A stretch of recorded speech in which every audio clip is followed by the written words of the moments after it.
우리 인사하십시다. 즐거운 성탄 보내시기 바랍니다. 영어로 한번 해야죠. 메리 크리스마스. 화이트 크리스마스가 될 것 같아요. 그렇죠? 어제도 눈이 참 많이 왔어요. 오후에 눈이 와서 학생들 보니까 눈 치우느냐고 눈에 뛰어다니고. 저도 집사님이 장사하는데 눈 쓰는데 집사님 오셔서 권사님 오셔서 눈도 같이 치우고 얼마나 아름다운지 몰라요. SNS에 보면 눈이 왔다고 막 사진이 막 올리고 사진 찍고 막 그랬는데 문제는 눈이 오고 난 이후에 어때? 참 불편해. 눈이 내렸을 때는 참 아름답다. 그냥 눈사람도 만들고. 그런데 오늘 새벽에 일어나서 밖을 보니까 눈이 또 왔어요. 그래서 어떻게 해요? 내려가서 6시 반에 눈을 예배당 입구에 눈을 다 쓰는데 그 입구에 눈사람을 조그만 미니 눈사람을 한 20개 이상을 쫙 만들어 놨더라고요. 누가 와서 이렇게 천사가 와서 이렇게 눈을 만들었나? 눈사람을 만들었나? 눈을 쓰는데 또 이게 걸치장거리네. 그래서 반은 쓸어버리고 반은 이렇게 그냥 아직도 안 녹았죠. 예배당 나가시면 있어요. 이게 그 턱에 그 문입구에다가 요만한 미니 눈사람. 예배당에 오시나 못 보셨는데 끝나고 나면 눈사람은 눈이 오고 난 이후에 그 즐겁지만 그 이후에는 우리에게 차를 몰 때 빙판이 지고 골목길에 넘어질까 조심스럽고 또 차를 운전하는 사람은 그 지저분한 게 어제 세차했는데 아시죠? 그러면서 눈이 와서 어떻게 할까 하는 그런 고민을 할 때가 많아요. 물론 본문의 내용도 바로 그런 내용이에요. 우리가 지금까지 마태복음 5장에 팔복에 대한 말씀을 드렸어요. 하늘 가는 길이 어떤 길인가를 말씀을 드렸어요. 심령이 가난한 자서부터 온유한 자, 의에 줄이고 목마른 자 하면서 마음의 혼례의 가정을 담고 있는 내용을 말씀을 드렸어요. 그러면서 이어서 너희는 소금이다, 너희는 빛이다 라고 하면서 말씀이 증거됐어요. 이 심령의 변화는 참된 그리스도인들에게 꼭 요구되는 내적인 변화입니다. 하나님의 거룩한 성품을 닮아가는 과정이 마태복음 5장에 집약되어 있어요. 이 같은 심령의 거룩함에서 나오는 삶의 표현들을 하나님께서는 기쁘게 받으시고요. 그들로 하여금 천국을 소유하도록 하시는 거예요. 자, 그런데 오늘 마태복음 6장서부터 살펴보면 어떻게 이와 같은 하늘에 이를 수 있는가를 실체적인 문제를 실제를 말씀하고 있어요. 이 같은 심령의 거룩함에서 나오는 삶의 표현의 변화를 가지고서는 마태복음 6장에 가서는 어떻게 이 문제에 대해서 우리가 삶을 펼쳐나갈 수가 있느냐라는 거예요. 눈이 왔어요. 너무 눈이 아름답게 온 세상 눈 싫어하는 사람 없어요. 그런데 눈이 오고 난 이후의 삶, 저는요 눈을 치울 때가 제일 행복해요. 모르셔도 아멘 좀 하세요. 내 집 앞도 쓰지 못했는데 저는 눈만 오면 자동적으로 빗자루를 찾아요. 근데 어제 빗자루를 사왔는데 2개 사다 놨는데 하나는 이창용 전사님이 부러뜨리고 또 하나는 임상부 권사님이 부러뜨렸어요. 왜 일하려고 하니까. 그렇잖아요. 멀쩡해요. 뭐 반질반질하고. 근데 이게 나무가 자루가 약하니까 슉 하다가 그냥 뚝 부러졌네. 나는 고무래로 이렇게 밀고 다니는데 임상훈 권사님은 어서 이만한 빗자루 가지고 이렇게 쓸고 계시더라고요. 아, 권사님 왜 그래요? 그랬더니 부러졌대. 저는 눈을 치울 때가 참 그렇게 좋아요. 왜냐? 내가 눈을 치움으로 말미암아 지나가는 사람이 안전하고. 오래전부터 눈을 치웠어요. 저는 여기 교회 예전 골목 그 올라가는 길이 상당히 미끄러워요. 그럼 대구상교에 교회가 있을 때도 늘 눈만 오면 빗자루 가지고 고무래 가지고 누가 지나가던 사람이 뭐라고 해도요 뒤집어 쓰고 그 추위에 쭉 밀어내고. 그때 주변의 사람들이 다 알아요. 근데 왜? 아, 내가 이 눈을 침으로 누군가 행복하게 했구나. 눈 오는 것도 좋아하지만 눈을 치울 때, 오늘 오후 예배 끝나고 나면 시골에 기본이가 어머님이 마당에 눈도 못 치고 계시더라. 뭐 혼자 심을 가지고 실 수도 없지. 그냥 난 놔둘랜다. 어제 전화드렸더니 난 놔둘랜다. 그랬더니 밤에 또 왔으면 어떡해. 어머니 이따가 오후 예배 끝나고 내려갈게요. 그 말 한마디.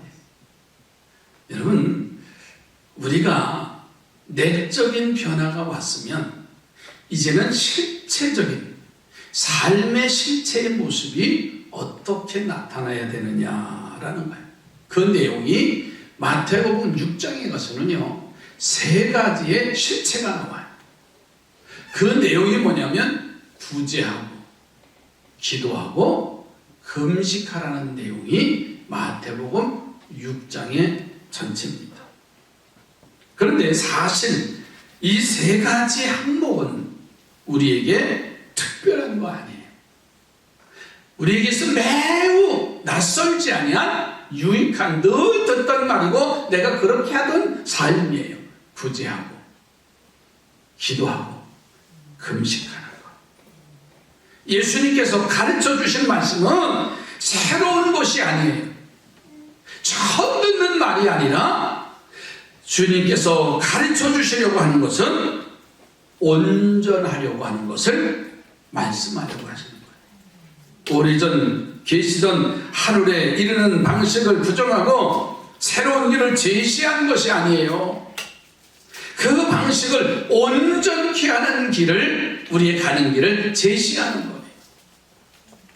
구제, 기도, 금식, 성경을 읽는 것, 여러분 전통적으로 은총의 수단이라고 부르는 거예요.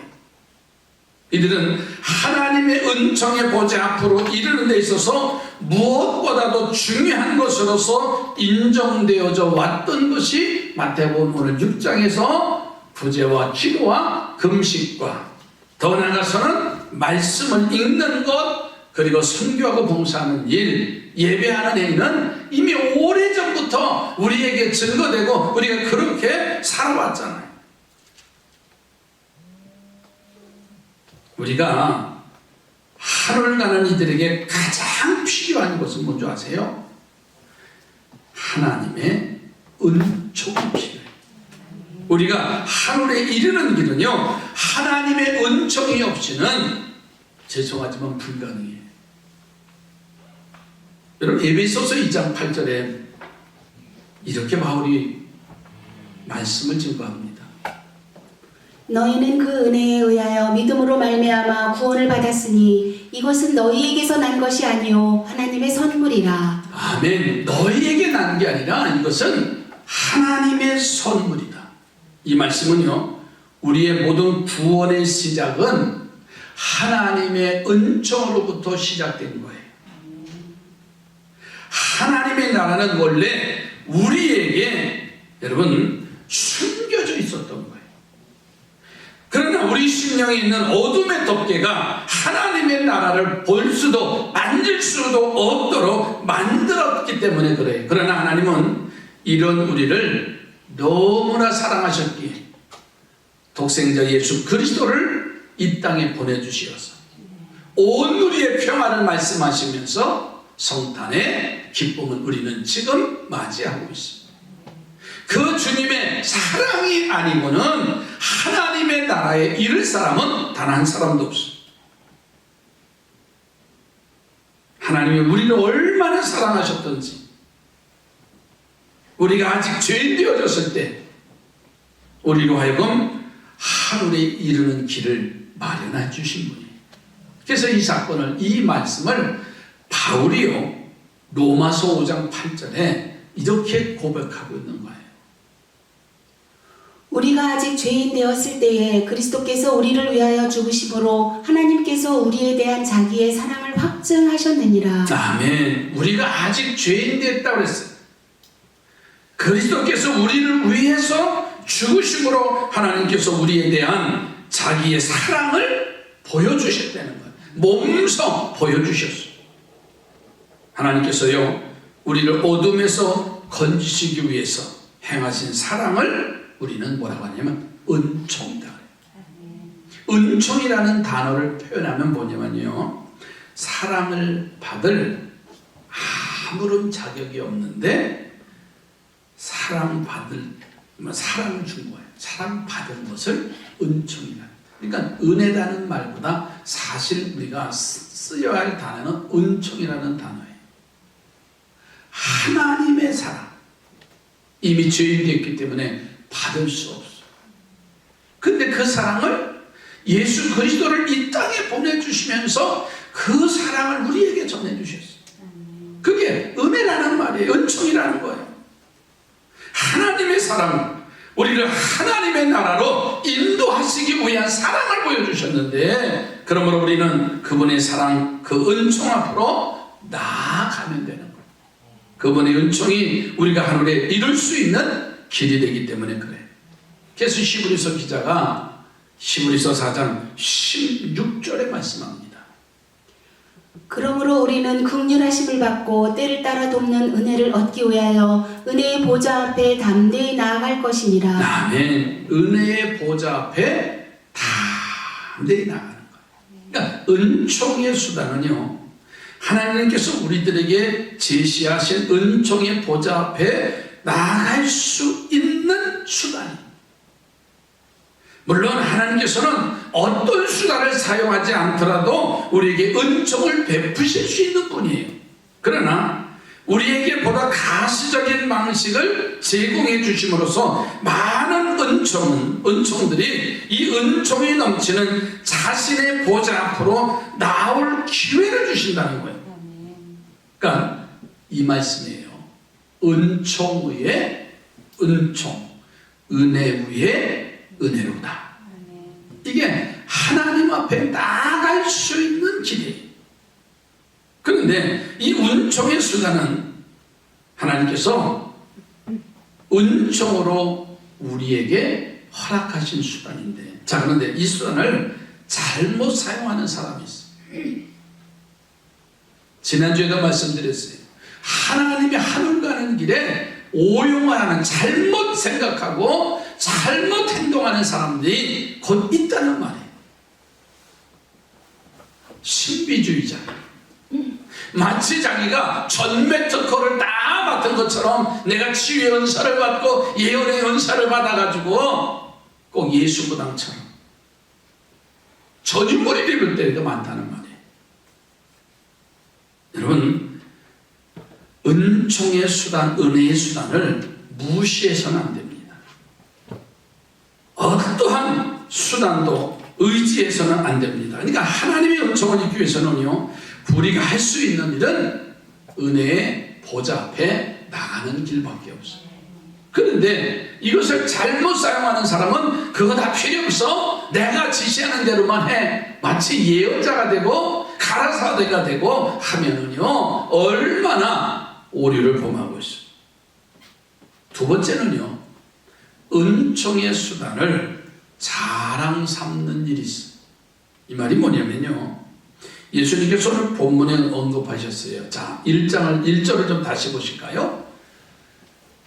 사람에게 보이려고 그들 앞에서 너희의 의를 행하지 않도록 주의하라.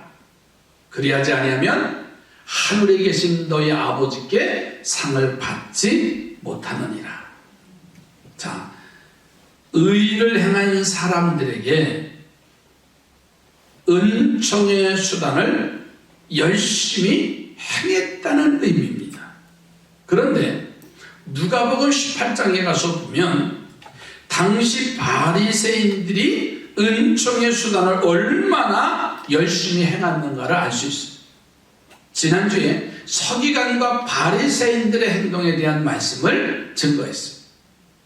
자, 누가복음 18장 12절의 말씀입니다. 나는 1회에 2번씩 금식하고 또 소득의 11조를 드리나이다 하고 나는 1회에 2번씩 한 주간에 2번씩 지난주에 설명한 대로 출애굽기에 나오는 월요일날 금식하고 목요일날 금식하는 출애굽을 기념해서 10계명을 받은 걸 기념해서 유대인들이 하루에 2번씩 금식을 했어요. 거기다가 구제할 뿐만 아니라 시간을 정해놓고 기도하고 11조의 생활이 철저하게 했어요. 어떻게 했냐면 10의 1조, 10의 5조까지 하는 겁니다. 구제하는 일에 쓰임받고요. 쓰이기도 하고요. 철저히 했어요. 다시 이런 말이에요. 목사님들이 제일 무서운 성도가 있대. 누구냐? 새벽기도 한 번도 안 빠지는 사람. 왜? 목회자 때 빠질 수 있잖아. 그러면 와서 나왔는데 목사님이 강단에 앉으면 우리 목사님이 잠이 많아가지고 그 혹가다 한 번 빠진 거 제일 무섭대요. 주일날 예배 한 번도 안 빠진 사람. 철저하게 11조 생활하고 보고 성교하고 구제하고 봉사하고 열심히 섬기는데 제일 무섭대는 거예요. 왜 그러냐? 오늘 본문의 내용과 그거예요. 서기관과 바리새인들은요 하나님의 계명을 매우 성실하게 지켰어요. 2번이나 금식했다고 그랬어요. 11조를 철저히 드렸다고 했어요. 당시의 관리를 본다면 그들은 가난한 사람을 돕고 각종 구제 사업에 물질을 아끼지 아니한 사람이에요. 말하자면 구제와 기도와 금식 등 전통적인 은총의 수단을 실천하는 데는 온 정성을 다한 거예요. 따라합시다. 1등 성도. 1등 성도예요. 그렇죠? 보세요. 누구에게도 흠잡힐 만한 신앙에 흠이 없는 사람. 그런데 주님은 이와 같은 은총의 수단을 열심히 행한 사람들을 향해서 하늘 아버지로부터 아무런 상을 받지 못한다 그랬어요. 하늘 아버지의 상이 뭐예요? 바로 우리로 하여금 하늘 가는 길을 인도할 하나님의 은총이에요. 근데 그 상을 못 받는데 은총의 수단을 열심히 행했지만 정작 하늘의 은총을 입지 못한다는 성도. 예수님께서는 이 가르침을 아주 심각하게 표현하신 거예요.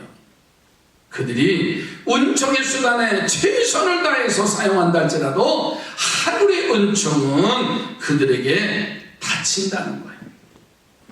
그들은 끝내 하늘에 이룰 수 없는 무서운 경고를 내리시는 거예요. 하나님의 백성이 될 수 없다. 왜 이런 결과가 나왔을까요? 그것은 그들이 사람에게 보이려는 은총의 수단을 사용했기 때문에 그래요. 뭐라고요? 사람에게 보이려고 하는.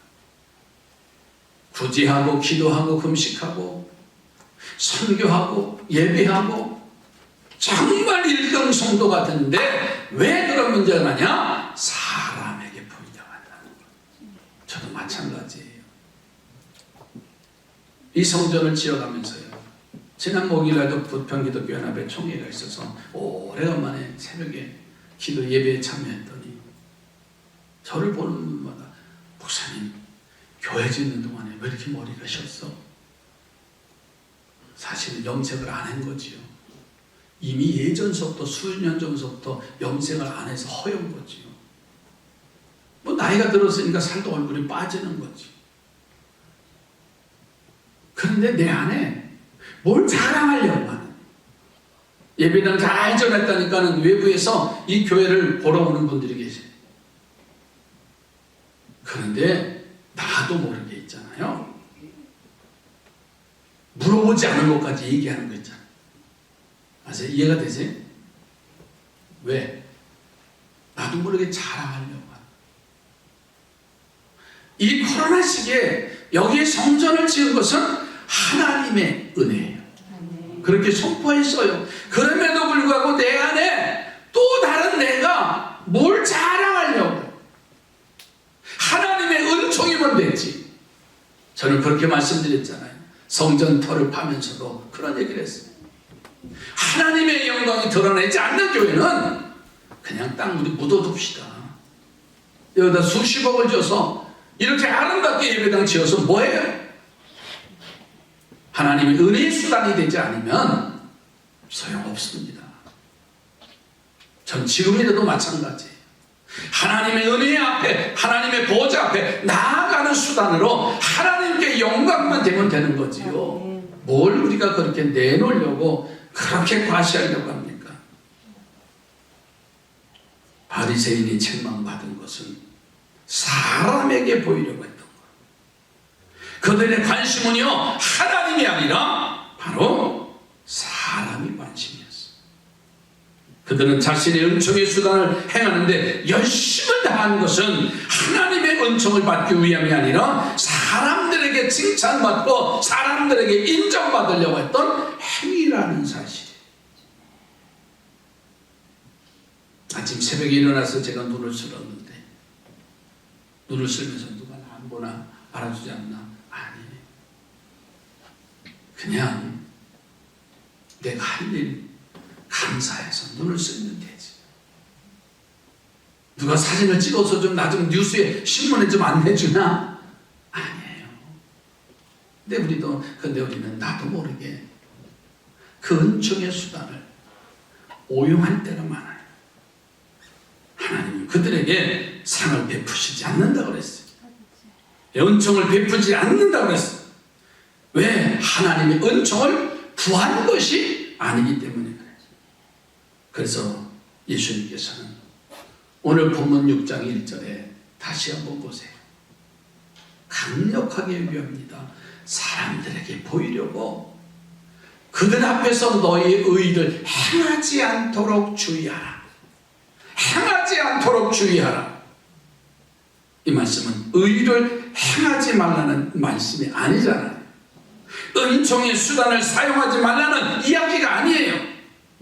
구제와 기도와 금식 같은 은총의 수단을 최선을 다해서 사용하라는 메시지입니다. 하나님은 이 은총의 수단을 통해서 자신의 크신 은총을 베푸시길 원하셔요. 문제는 은총의 수단을 사용할 때 마음의 의도입니다. 그 마음에 어떤 마음이 들어있는가? 자신들의 자랑거리를 삼으려는 의도가 아니라 은총의 보좌로 나아가려고 하는 본래의 순수한 의도를 견지하도록 마음을 살피는 거예요. 내가 왜 하지? 주님의 은혜지. 내가 왜 힘들게 하지? 주님의 은혜지. 여러분, 이것은 다른 말로 말하면 믿음입니다. 믿음은 하나님의 은총을 사모하는 거예요. 그분의 보좌 앞에 나가 엎드리는 것이 믿음입니다. 은총의 수단이 참으로 은총의 보좌 앞에 나가 설 수 있도록 하는 통로가 될 수 있는 것은 믿음의 기도를 해야 됩니다. 즉 믿음으로 구제하고, 믿음으로 기도하고, 믿음으로 금식하고, 믿음으로 예배하고, 믿음으로 헌신하는 거예요. 믿음으로 이 같은 의를 행한 사람과 사람에게 보이려고 의를 행한 사람의 차이가 뭔지 아세요? 예수님께서 자신이 이 땅에서의 사역이 마무리될 무렵에 예수님은 마태복음 25장 34절로 35절에 이렇게 말씀을 하죠. 그때에 임금이 그 오른편에 있는 자들에게 이르시되 내 아버지께 복받을 자들이여 나와 창세로부터 너를 위하여 예비된 나라를 상속받으라. 내가 줄일 때에 너희가 먹을 것을 주었고 목마를 때에 마시게 하였고 나그네 되었을 때에 영접하였고 헐벗었을 때에 옷을 입혔고 병들었을 때에 돌보았고 옥에 갇혔을 때에 와서 보았느니라. 이에 의인들이 대답하여 이르되 주여 우리가 어느 때에 주께서 줄이신 것을 보고 음식을 대접하였으며 목마르신 것을 보고 마시게 하였나이까. 어느 때에 나그네 되신 것을 보고 영접하였으며 헐벗으신 것을 보고 옷 입히셨나이까. 어느 때에 병드신 것이나 옥에 갇히신 것을 보고 가서 배웠나이까 하리니. 임금이 대답하여 이르시되 내가 진실로 너희에게 이르노니 너희가 여기 내 형제 중에 지극히 작은 자 하나에게 한 것이 곧 내게 한 것이니라 하시고 또 왼편에 있는 자들에게 이르시되 저주를 받은 자들아 나를 떠나 마귀와 그 사자들을 위하여 예비된 영원한 불에 들어가라. 내가 줄일 때에 너희가 먹을 것을 주지 아니하였고 목마를 때에 마시게 하지 아니하였고 너 나그네 되었을 때 영접하지 아니하였고 헐 벗었을 때 옷 입히지 아니하였고 병들었을 때와 옥에 갇혔을 때 돌보지 아니하였느니라 하시니 그들도 대답하여 이르되 주여 우리가 어느 때에 주께서 줄이신 것이나 목마르신 것이나 나그네 되신 것이나 헐벗으신 것이나 병드신 것이나 옥에 갇히신 것을 보고 공양하지 아니하더이까. 이에 임금이 대답하여 이르시되 내가 진실로 너희에게 이르노니 이 지극히 작은 자 하나에게 하지 아니한 것이 곧 내게 하지 아니한 것이니라 하시리니. 아멘. 자, 이 말씀을 요약하면 이런 말씀이에요. 심판의 때에는 두 부류의 사람이 주님의 심판대 앞에 섭니다. 그 중에 한 부류는 하나님의 나라를 상속받을 의인이라고 했고 또 하나는 영원한 저주의 불못에 던져짐을 당할 죄인들이라고 했어요. 놀라운 일들을 보면 의인들의 행위를 보니까는 아버지 하나님 나라의 상급을 받을 만한 의로운 일을 하고도 그 행한 일을 기억조차도 하지 않는 일들이에요. 그러나 반면에 죄인들의 모습은 상급을 받을 만한 아무런 일을 하지도 않고 자신들이 언제 아무런 일도 하지 않았느냐고 강력히 항변하고 있다는 사실이 그렇습니다. 믿음으로 의를 행한 사람은요 자기가 행한 일이 무엇인지 기억조차도 하지 않아요. 왜? 관심이 없어요. 그의 눈이 오직 하나님 나라 은총의 보좌로 향해 있기 때문에 자신이 행한 의에 마음이 거기에 머무르질 않아요. 그렇지만 사람에게 보이려고 한 의를 행한 사람들은요 자신이 행한 의에 그 마음이 계속 남아있기를 기다려요.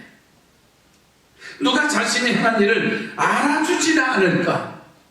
알아주지 않고 인정해주면 서운하고 심지어는 화를 냅니다. 이들의 의를 행한 일에 대한 주님의 평가가 뭡니까? 믿음으로 의를 행한 이에게는 하늘나라 아버지의 축복이 주어지지만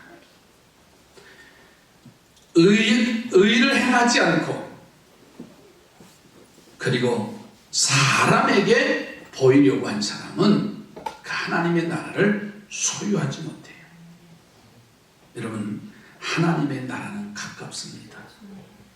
의를 열심히 행하는 저와 우리 삼산의 공동체들이 되시기 바랍니다. 하나님께서 예비하신 은총의 수단을 최선을 다해서 사용하십시다. 구제하지 말라는 것 아니에요. 기도의 생활 멈추라는 말 아닙니다. 금식하고 예배하고 헌신하고 선교하고 그 말 멈추라는 게 아니에요. 최선을 다해서 하나님에게 그 의 은총의 수단으로 나아가는 일에 최선을 다하는 거예요. 사람에게 보이려고 하지 않는 하나님의 은총만을 간구하는 순수한 의도로 행하면 돼요. 믿음으로 행하십시다. 옆에 번호고 믿음으로 행하십시다. 믿음으로 행하지 않는 것도 주님의 은혜입니다.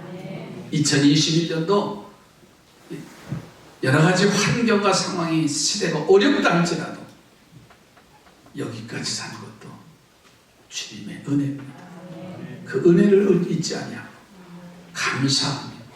오늘 우리 용선 장로님이 기도해 주셔서 정말 오늘도 예배 드릴 수 있는 게 얼마나 감사한지, 그 어려운 환난 가운데서도 함께 예배의 자리로 왔다는 자체가 은총의 수단으로 완전함을 이루어나갈 수 있는 몸부림치는, 그래서 하나님께서 무한한 상급을 주시는 하늘 백성 한량없는 은총을 입는 하늘이 마침내 그대들의 것이 되는 놀라운 성탄절을 맞이하는 우리 삼산의 모든 가족들로 세워져 가십시다.